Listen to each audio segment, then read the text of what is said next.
Maybe you're like me and you're wondering, how can most of America like President Trump and the media be over 90% negative coverage of him?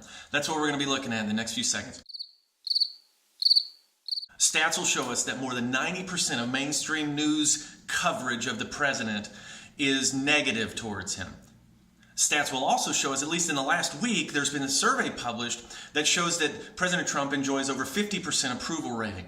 How in the world can we explain the disconnect between our media, which is almost universally negative of him, and now the public, which has become over half, at least approving of his job performance? The coverage for President Trump is worse than any president before him in the history of America. Studies will show this. You say, well, what about President Obama? President Obama had some negative coverage, but in the mainstream media, most of it was positive. So there's been some theories. A lot of people like to theorize about it, and that's all I'm going to do. But some people will say it's because our news as a country originates on the West Coast in California and in New York City, and then it comes back through the rest of the country. Now, it does make sense because those are very, very liberal populations centered around Los Angeles, San Francisco, those areas, and also in New York City and some of the other major cities in the country.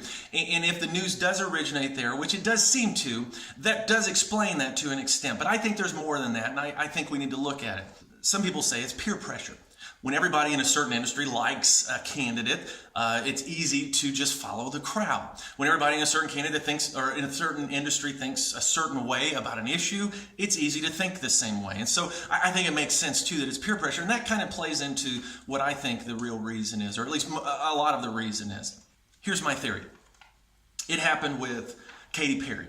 It happened with Britney Spears. It happened with the Jonas Brothers. And I think you'll see it happening. Those are the ones, because I'm into music, that I saw happen. It happens a lot of times where people from middle America will go and they'll try to make it in music. They'll try to make it in entertainment. They'll try to make it in any other industry where it's a lot of film coverage. And they bring their strong moral convictions with them into those industries. And they're met with a choice. They are either going to say, you know what, this is what my conviction tells me to do. They're going to be hit with, well, nobody in your industry believes that way. And it's very likely, as Antonio Sabato Jr. will tell us lately, it's very likely that you will actually be blacklisted or kept from getting jobs or kept from working in a certain group of people if you hold on to those convictions. And so they're met with a choice. And here's the choice. It's very, very simple. Do I keep my convictions or do I want to work? So every time they make that choice, they become a little more like the rest of that media.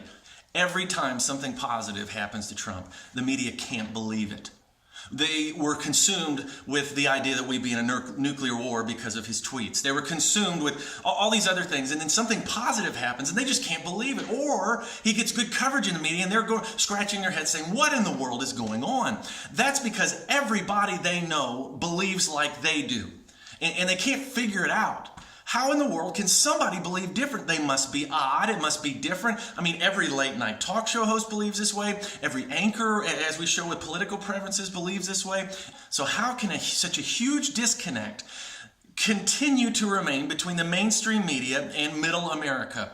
Well, the answer to that is in all the polls. People don't trust the media anymore, period. They just don't. And the reason is because they believe something and they find the exact opposite reported universally online or on late night TV or on the mainstream news.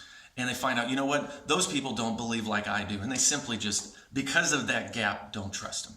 Many of us have not compromised on those strongly held convictions because our career hasn't requested or hasn't forced us to, because our hobbies haven't forced us to, and they haven't kept us from our dreams. And my hope is that enough people never do to where we keep a strong middle America.